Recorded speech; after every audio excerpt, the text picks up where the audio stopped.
Restaurant స్టైల్లో chicken Manchuria ఇంట్లోనే చేసేసుకుందాం, సింపుల్గా వచ్చేయండి. వీటికి కావాల్సిన పదార్థాలు అయితే నేను డిస్క్రిప్షన్లో ఇవ్వడం అయితే జరుగుతుంది.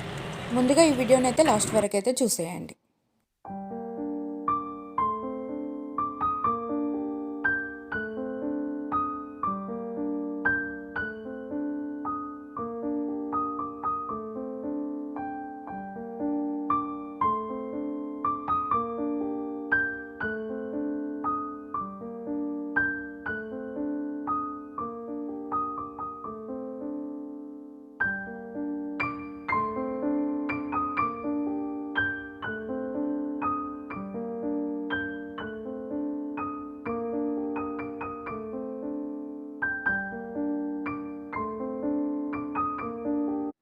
ఈ వీడియో కనుక నచ్చినట్టయితే లైక్ అండ్ షేర్, సబ్స్క్రైబ్ చేసుకోవడం మర్చిపోకండి. అదేవిధంగా ఒకసారి మీరు కూడా ట్రై చేయండి.